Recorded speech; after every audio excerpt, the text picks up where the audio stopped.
Ayan, so ito na naman, meron na namang fine example ng fresh na 1996 Toyota Light Ace. It's actually the same seller of the Tamaro FX that we posted na fresh din. So eto, makikita nyo, original paint, original yung body sticker nya, may conduction sticker, meaning hindi pa napapalitan yung rear windshield nya, pati yung harap actually. Ayan yung mileage na.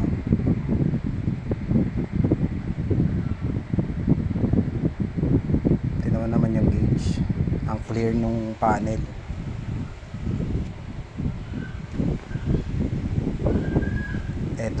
Dito mo malalaman kung fresh, kung accurate yung mileage niya dun sa appearance mismo ng sasakyan. Sa manibela pa lang, tingnan mo naman, ayan, balat suha pa yung manibela, meaning hindi pa talaga gamit na gamit. Pag nahawakan mo yan sa personal, magaspang pa. Tapos tingnan nyo yung mga pedal nya, ewan ko kung kita nyo pero ayan halos walang gasgas, intact. Although yung pedals na yan napapalitan, pero yung manibela napapalitan din, kaya lang, di ba, saka makita ng ganyan 1996 na ganyan pa kasariwa.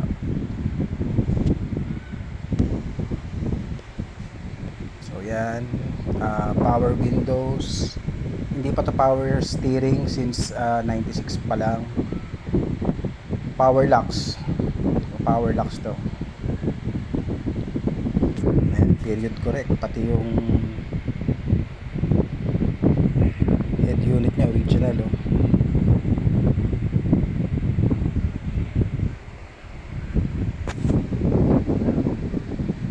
shift knob medyo madumi lang, tsaka discolored, syempre laging nakababad yung kamay dyan, kaya ganyan. So yan, tignan nyo yung sidings nya, yung mga plastic sa loob. Usually yung mga handle na yan, yung mga handle, yung mga grab handle sa loob, pag sobrang tagal na, nagdi-discolor na yan, nagiging parang yellowish na. Pero ito, kita mo, gray pa rin. So talagang naalagaan yung sasakyan. Ayan pati yung headliner nya, ang linis. Sidings, pati carpet. So basically, at some point, meron kang memories ng sumakay ka sa Light Ace.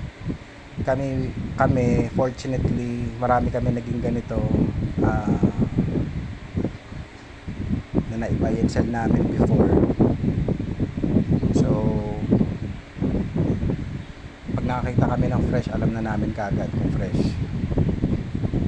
Ayan grabe yung original paint, putok na putok yung kulay.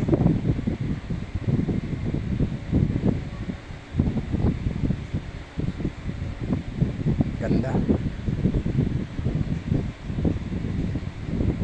Ang only problem with this van is underpower siya, mahina yung makina. So pag pinuno mo, halos hirap na hirap ng tumakbo, and prone din sa overheat since nasa ilalim yung radiator nya. Kailangan lagi na maintain. So yun lang, kudos sa may-ari, sobrang fresh yung sasakyan nyo.